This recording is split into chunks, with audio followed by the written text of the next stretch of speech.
आज हम अध्ययन कर रहे हैं केमिकल बॉन्डिंग सेकंड में जो आयनिक सॉलिड है, आयनिक सॉलिड। और आयनिक सॉलिड में स्पेशली हम देख रहे हैं कि जो आयनिक सॉलिड होते हैं, इससे पहले हमने अध्ययन किया था कि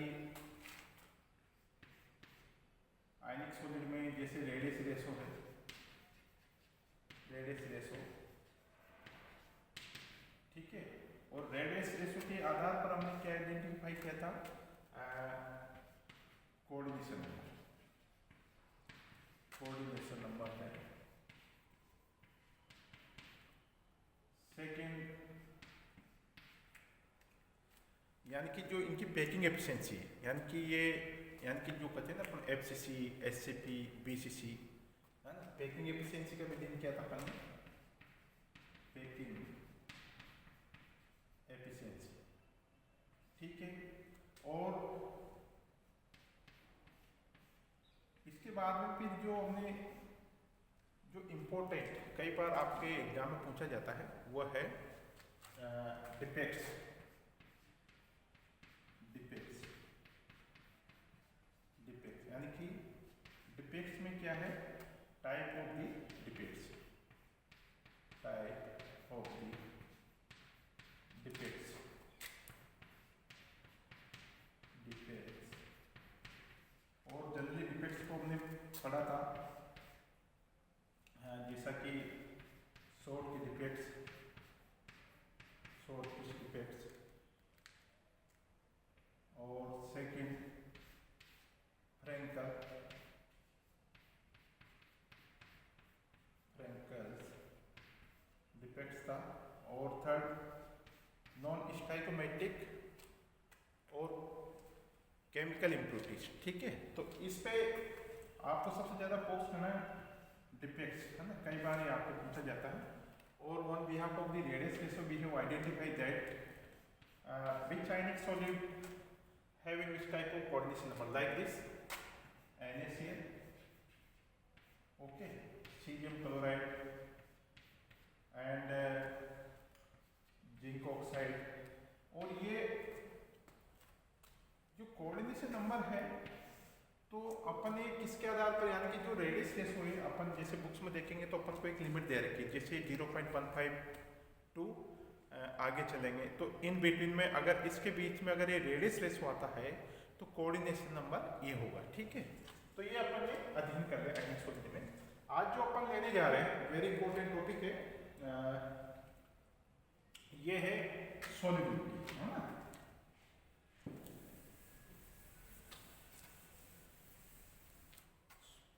यानी कि सोल्यूबिलिटी। और सोल्यूबिलिटी में अपन ने देखा है कि कोई भी आयनिक सॉलिड होते हैं तो आयनिक सॉलिड का क्या होता है, अपन ने देखा लेटिस एनर्जी, लेटिस एनर्जी, या जिसको अपन जनरली जालक ऊर्जा बोलते हैं। क्या बोलते हैं, जालक ऊर्जा।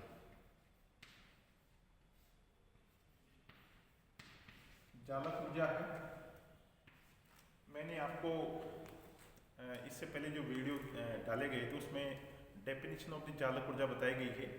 तो जालक ऊर्जा क्या होती है, यानी कि एक मोल, या तो अपन यूँ कह सकते हैं गैस परमाणु या एक मोल जो यूनिट यौगिक का फॉर्मेशन होता है, तो उसके फॉर्मेशन के उपरांत जो ऊर्जा निकलती है उसको भी अपन क्या कहते हैं, जालक ऊर्जा बोल सकते हैं। या एक मोल जो आयनिक सॉलिड से उनको बनने के लिए जो ऊर्जा की आवश्यकता होती है वो भी क्या कहलाती, लेटिस या जालक ऊर्जा कहलाती, ठीक है। अब एक तो है जालक ऊर्जा, अपन यहाँ सॉल्युबिलिटी की बात करें तो एक तो है जालक ऊर्जा, दूसरा आता है इसमें विलायकन ऊर्जा या solvation, solvation energy, solvation energy, ठीक है। अब my dear students, what is the difference और interrelation in between lattice energy और सोल्वेशन एनर्जी, ठीक है। यानी कि इनमें दोनों में क्या रिलेशन है, कहने का मतलब यह है, अगर कोई आयनिक सॉलिड है, ठीक है, अगर कोई आयनिक सॉलिड है, अगर उसके सॉल्वेशन, उसकी क्यों कर सकते हैं, अगर लेटिस एनर्जी क्या है, सॉल्वेशन एनर्जी से ज्यादा है, सॉल्वेशन एनर्जी, कहने का मतलब अगर लेटिस एनर्जी सॉल्वेशन एनर्जी से ज्यादा है तो वो आयनिक सॉलिड डिजोल्व हो पाएगा या इनसॉल्युबल रहेगा। यानी कि अगर लेटिस एनर्जी सॉल्वेशन एनर्जी से ज्यादा है, इट मींस वो क्या होगा, इनसॉल्युबल। क्या होगा, इनसॉल्युबल।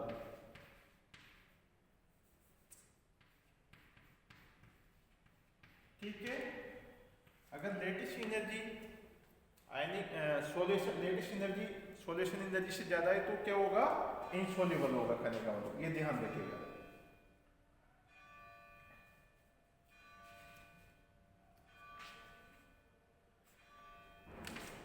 ठीक है, ये ध्यान रखिए, है ना। अब इनसॉल्युबल होगा, सॉल्युबल किस केस में होगा, अगर सपोज दैट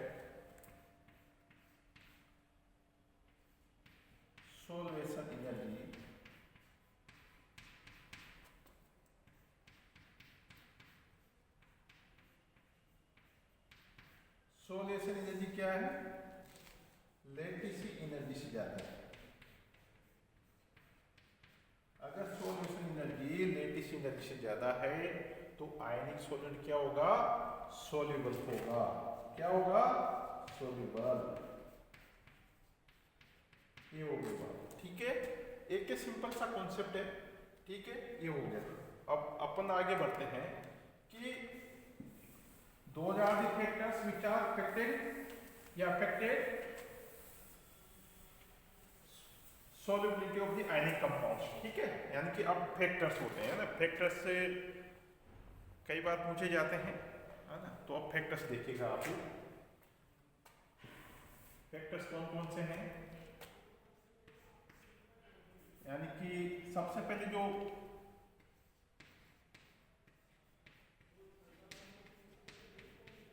यानी कि फैक्टर्स कौन कौन से हैं, सबसे पहले डाइलेक्ट्रिक कांस्टेंट, ये ध्यान, डाइलेक्ट्रिक कांस्टेंट।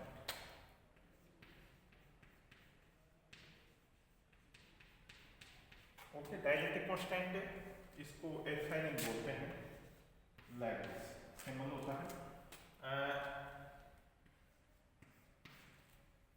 सेकंड आ जाता है size of the ionic compounds, size of the ionic compounds है, आयनिक सॉलिड्स जो भी है, आयनिक सॉलिड लिख देते हैं अपन, आयनिक सॉलिड्स। ठीक है, थर्ड है charge on ionic solids. Fourth, electronic configuration,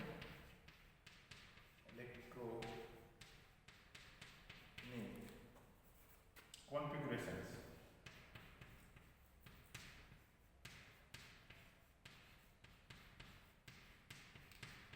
okay, तो सबसे पहले डियर स्टूडेंट्स डाइलेक्ट्रिक कांस्टेंट लेते हैं, जिसको पैरावैद्युतांक गुणांक भी बोलते हैं। और पैरावैद्युतांक गुणांक इसलिए इंपॉर्टेंट होता है कि कोई भी सॉल्वेंट होता है, प्रत्येक सॉल्वेंट का एक डाइलेक्ट्रिक कांस्टेंट होता है, वो अपने आप में इंपॉर्टेंट होता है। और डाइलेक्ट्रिक कांस्टेंट, कोई भी जो भी सॉल्वेंट होगा जिसका जितना डाइलेक्ट्रिक कांस्टेंट होगा उसकी यानी कि उतनी क्षमता ज़्यादा होगी। यानी कि वो अपने आप को, जो भी अगर आप उसमें कोई भी मेटेरियल डालोगे या आयनिक सॉलिड डालेंगे, जो भी कंपाउंड्स डालेंगे, उसको आसानी से विलय कर देता है। तो वो क्या कहलाता है, उसका डाइलेक्ट्रिक कांस्टेंट कहलाता है। ठीक है, अब यहाँ पे देखिएगा, यानी कि डायलेक्ट्रिक कांस्टेंट, यानी कि पेराबेंता गुणांक, डायलेक्ट्रिक कांस्टेंट आपने देखा होगा कि सबसे ज्यादा जनरली सपोज दैट जैसे इनऑर्गेनिक कंपाउंड्स है, और सेकेंड ऑर्गेनिक कंपाउंड से ऑर्गेनिक, ओके। तो यानी कि जो सॉल्युबिलिटी होती है या जो जैसा इसके बारे में बोला जाता है कि भाई जो जैसा है वो उसी में घुसेगा, कहने का मतलब like as a solvent. Suppose एक इनऑर्गेनिक कंपाउंड है तो ये प्रिपेयर किसको करेगा,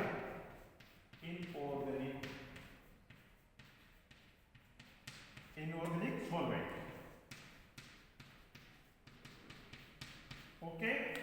यानी कि अगर इनऑर्गेनिक कंपाउंड्स है तो वह इनऑर्गेनिक सॉल्वेंट में ही डिजोल्व होगा, ओके।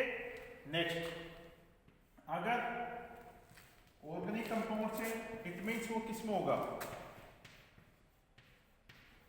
वो होगा ऑर्गेनिक सॉल्वेंट। यानी कि ऑर्गेनिक सॉल्वेंट ऑर्गेनिक को पसंद करेगा, inorganic solvent inorganic compound inorganic solvent को पसंद करेगा। ये तो हो गई बात। अपन ने बोला था डाइलेक्ट्रिक कांस्टेंट, यानी कि वह सॉल्वेंट जिसका डाइलेक्ट्रिक कांस्टेंट अधिक होगा उसमें घुलनशील, यानी कि वह उसकी जो घुलनशील क्षमता है वो क्या होगी, ज्यादा होगी। यानी कि अगर उसमें आप जैसे सपोज दैट अपन यहाँ जो ले रहे हैं, अगर वाटर की बात करें, है ना, नेचर में वाटर की जो डाइलेक्ट्रिक कांस्टेंट पावर है वो ज्यादा है। ये 70, कुछ बुक्स में 78 है, कुछ में 80 बताते हैं। यानी कि जो इसकी वैल्यू है ये पाई जाती है, यानी कि वाटर की जो डाइलेक्ट्रिक कांस्टेंट पावर है ये क्या होती है, सबसे ज्यादा होता है। इसलिए नेचर में, प्रकृति में देखा जाता है कि वाटर में जो भी चीज अगर आप मैक्सिमम जो भी चीज अगर अपन डालते हैं क्या होती है, डिजोल्व हो जाती है आसानी से, ठीक है। इसके पीछे रीजन ये है कि वाटर का डाइलेक्ट्रिक कांस्टेंट क्या होता है, ज्यादा होता है, ठीक है। और अब रही बात, अगर अपन बात करते हैं, क्योंकि डाइलेक्ट्रिक कांस्टेंट पर अपन ने देखा है कि जिस सपोज दैट H2O होता है, ठीक है, तो ऑक्सीजन है, यानी कि नेगेटिव चार्ज, ऑक्सीजन पे नेगेटिव चार्ज होता है, यहाँ पे धनायन होता है, ठीक है। तो ये देखा जाता है कि अगर H2O या वाटर मॉलिक्यूल में जब किसी आयनिक यौगिक को डाला जाता है तो उसके जो, यानी कि नेगेटिव पॉजिटिव को अट्रैक्ट करेगा, पॉजिटिव नेगेटिव को अट्रैक्ट करेगा। इस प्रकार जो वाटर मॉलिक्यूल होते हैं, ये जो भी आपने कंपाउंड्स या आयनिक सॉलिड इसमें डाला है उसको इस प्रकार से ट्रैप कर लेता है कि इसके द्वारा मैक्सिमम, यानी कि जो मेटेरियल या जो कंपाउंड्स आयनिक सॉलिड आपने डाला है उसको, यानी कि उसका धन आयन सिरा नेगेटिव आयन द्वारा ट्रैप कर लिया जाएगा, और ऋण आयन किसके द्वारा, पॉजिटिव आयन के द्वारा ट्रैप कर लिया जाएगा। इस प्रकार जो उसका जो मैक्सिमम पार्ट होता है उसको इसके द्वारा उदासीन कर दिया जाता है और सॉल्युबिलिटी बढ़ जाती है, ठीक है। ये तो हो गई बात। दूसरा, यानी कि कुछ जो पार्टिकल्स होते हैं, यानी कि उसकी जो कुछ काइनेटिक एनर्जी जो होती है वह वाइब्रेट करती है, ठीक है। लेकिन यहाँ पे जो अपन सॉल्युबिलिटी की बात कर रहे हैं, तो जैसे वाटर मॉलिक्यूल है, ये क्या करेगा, जो भी आयनिक सॉलिड आपने इसमें डाला है ना, उसके जो नेगेटिव आयन है पॉजिटिव आयन है, यानी कि नेगेटिव आयन को ऑक्सीजन के, पॉजिटिव आयन को नेगेटिव आयन के द्वारा ट्रैप कर लिया जाएगा, पॉजिटिव आयन को नेगेटिव आयन द्वारा ट्रैप कर लिया जाएगा, उसका मैक्सिमम पार्ट न्यूट्रल कर दिया जाता है। और इस प्रकार यहाँ पे एक रिलेशन है, जैसा कि अगर अपन बात करें तो ये है H बराबर है Z² A² और 2R, है ना, 1 - 1 X है। ये होता है डाइलेक्ट्रिक कांस्टेंट का रिलेशन होता है ठीक है। इसके द्वारा अपन क्या करते हैं, डिनोट करते हैं। और ये देखा गया है कि वाटर का डाइलेक्ट्रिक कांस्टेंट मैक्सिमम या 78 या 80 होता है। ठीक है, कई कई बुक्स में 78 बताया गया है, कई बुक्स में 80 बताया गया है। ठीक है, ये होता है। तो यानी कि नेचर में वाटर की सॉल्युबिलिटी क्या होती है या डाइलेक्ट्रिक कांस्टेंट क्या होता है, ज़्यादा होता है। इसलिए आपने देखा होगा जो मैक्सिमम जो भी आयनिक सॉलिड आप इसमें डिप करोगे वो आसानी से डिग्योज हो जाते हैं। ठीक है, ये हो गया। अब सेकंड, अगर अपन जो सेकंड फैक्टर है ना, सेकंड फैक्टर क्या है वो देखेगा। सेकंड फैक्टर अगर अपन बात करेंगे तो आयनिक साइज, आयनिक साइज, आयनिक साइज का मतलब यहाँ पे ये है डियर स्टूडेंट्स, अगर जनरली ये देखा गया है, एक रिलेशन है यहाँ पे जैसे लाइन्स, कहने का मतलब अगर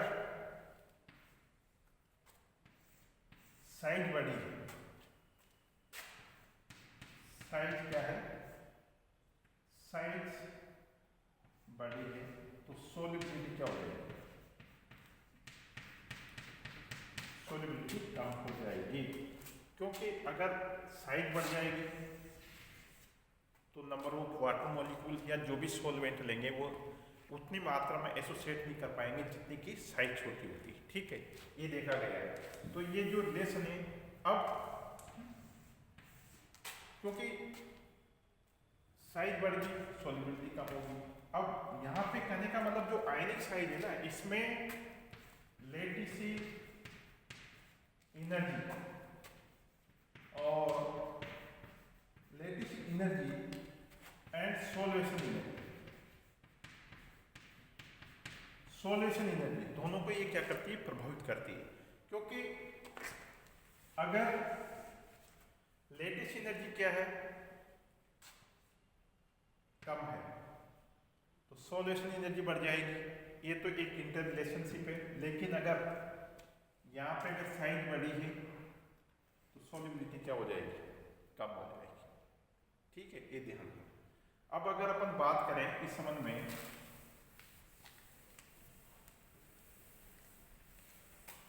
अगर नेगेटिव आयन के रेफरेंस में अगर बात करेंगे, जैसे नेगेटिव एनाइंस के जो हेलाइड्स होते हैं, जैसा कि NaN, NaCl, NaBr,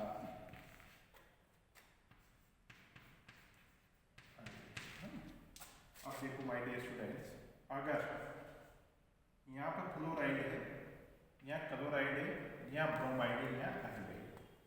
ठीक है, इन केस अपन अगर सपोज टॉप टू बॉटम कर रहे हैं, टॉप टू बॉटम,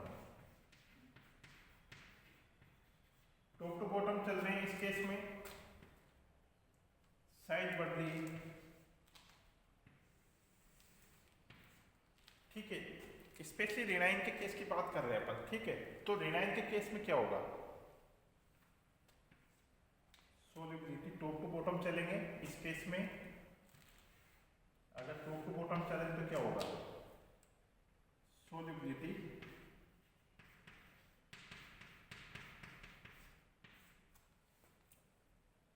सोल्युबिलिटी क्या हो रही है, बढ़ रही है। ये स्पेशली रिनाइन केस की बात कर रहे हैं, यानी कि जैसे फ्लोराइड, क्लोराइड, ब्रोमाइड, आयोडाइड है। ठीक है, क्योंकि या तो यूज कर सकते हैं, अगर सोल्युबिलिटी बढ़ रही है इट मीन्स लेटिस एनर्जी क्या हो रही है, कम हो रही है। इन केस ऑफ द रेनाइन की बात कर रहे हैं। ठीक है, ये है। लेकिन इसके जस्ट अपोजिट अगर अपन दनाइन की बात करेंगे, दनाइन के जो साल्ट है उनकी बात करेंगे, तो इसके जस्ट अपोजिट हो जाएगा।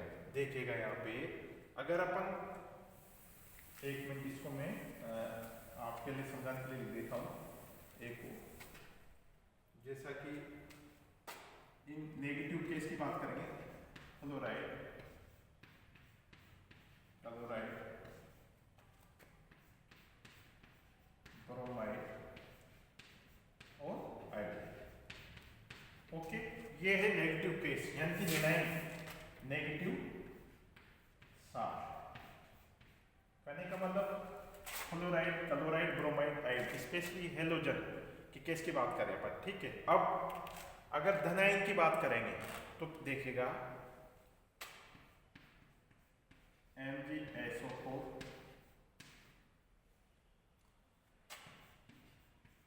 CaSO4 SrSO4 और बेरिलियम ऐसे, ठीक है। कहने का मतलब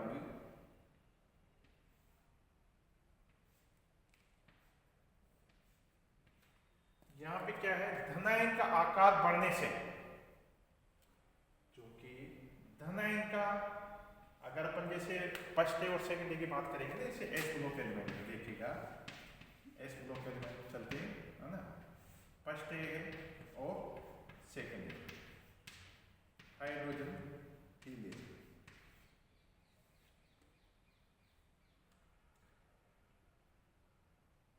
बेरिलियम, मैग्नीशियम, Sr कहने का मतलब ये, ठीक है। अगर अपन इसकी बात करें, है ना,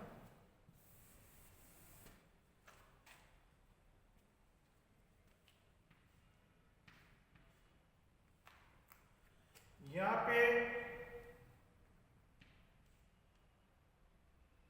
बेरिलियम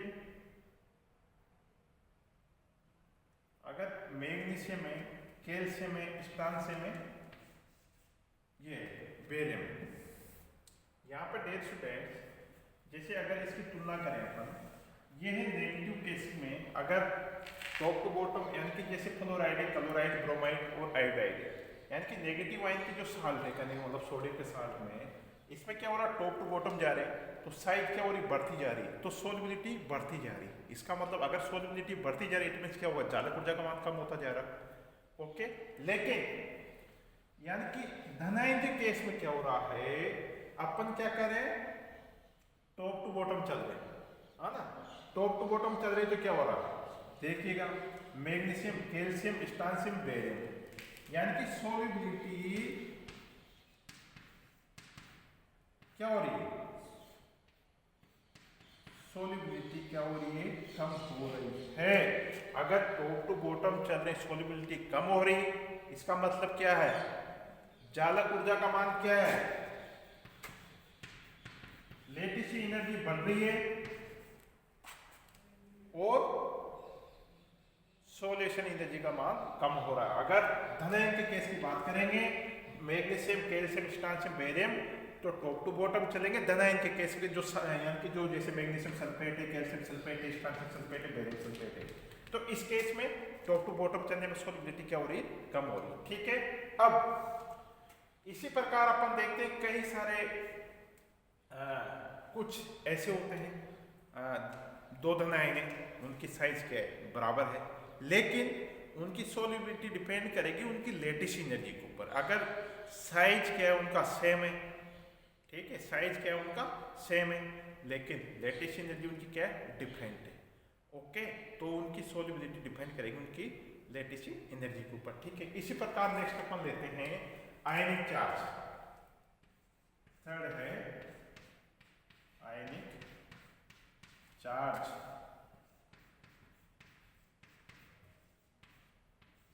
अब dear student, my dear students, ionic charge यानी कि आयनिक आवेश भी सोलिबिलिटी को इफेक्ट करता है। क्यों करता है, सपोज दैट आयनिक आवेश किसी का साइज बड़ा है ना, अगर साइज जैसे बढ़ती जाएगी, बड़ा होता जाएगा, तो क्या हो जाएगा, उसकी लेटिस एनर्जी कम हो जाएगी, लेटिस एनर्जी कम हो जाएगी तो उसकी सोल्यूशन एनर्जी बढ़ जाएगी। ये न्यू इन केस अगर अपन सोचिए, अगर जैसे जैसे साइज बढ़ती जा रही है, सपोज दैट इन द अगर पीरियडिक टेबल की अगर बात करें अपन, जैसे कि क्या होता है, अपन मोस्ट प्रोबेबिलिटी रहती है कि इसे टॉप टू बॉटम चलते हैं, टॉप टू बॉटम चलेंगे तो क्या होगी, साइज बढ़ेगी, साइज बढ़ेगी तो क्या होगा, अट्रैक्शन पावर कम हो जाएगा, तो सोलिबिलिटी बढ़ जाएगी। इसी तरह से आयनिक सॉल्यूट्स होते हैं, और आयनिक सॉल्यूट्स में यहाँ पर जो अपन बात करें आयनिक यानी कि आवेश की, है ना, अगर आवेश का मान क्या होगा, अगर सपोज दैट जैसे धनायन है, धनायन के ऊपर जैसे पॉजिटिव चार्ज है ना, पॉजिटिव चार्ज है तो क्या होगा, अगर जैसे जैसे धनायन के ऊपर आवेश की मात्रा बढ़ती जाएगी तो साइज छोटी हो जाएगी। अगर ऋणायन की बात करें, अगर इलेक्ट्रॉन उसमें जाते जाएंगे तो उसकी साइज बढ़ जाएगी। तब भी क्या होती है, सोल्युबिलिटी को ये आयनिक चार्ज या जो आयनिक सॉलिड्स होते हैं उनके ऊपर आवेश की मात्रा भी क्या करती है, सोल्युबिलिटी को प्रभावित करती है। ठीक है, ये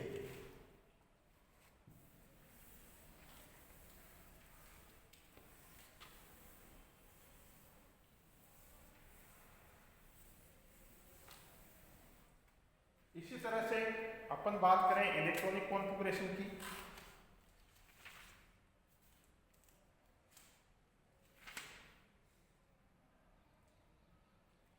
इलेक्ट्रॉनिक कॉन्फ़िगरेशन ऑफ कैटाइंस, धनायनों की अगर अपन बात करेंगे तो ये भी क्या होता है, सॉल्युबिलिटी को प्रभावित करते हैं, करने का मतलब है ना। और नेक्स्ट है ऋणायन की ध्रुवता, धनायन की ध्रुव समता। किसी लवण के ऋणायनों की ध्रुवता का मान जितना अधिक होता है, फाइन निष्कर्ष उतना ही अधिक सस्पेंशन लक्षण आता है ना। और सस्वेजक लवण यानी कहने का मतलब ये होता है, फाइन नियम के अनुसार अगर जैसे एक छोटा धनायन है और एक बड़ा ऋणायन है, ठीक है, तो धनायन क्या करेगा, ऋणायन को डिस्टोर्टेड कर देगा, क्योंकि उसके जो इलेक्ट्रॉन क्लाउड होगा उसको क्या कर देगा, विकृत कर देगा, उसमें सहसंयोजक गुण आ जाएंगे। और सहसंयोजक गुण आ गए, जितने अधिक सहसंयोजक गुण आएंगे उसकी सोल्युबिलिटी भी बढ़ती जाएगी। ठीक है, तो ये है फैक्टर्स जो कि सोल्युबिलिटी को इफेक्ट करते हैं। Thank you, thanks.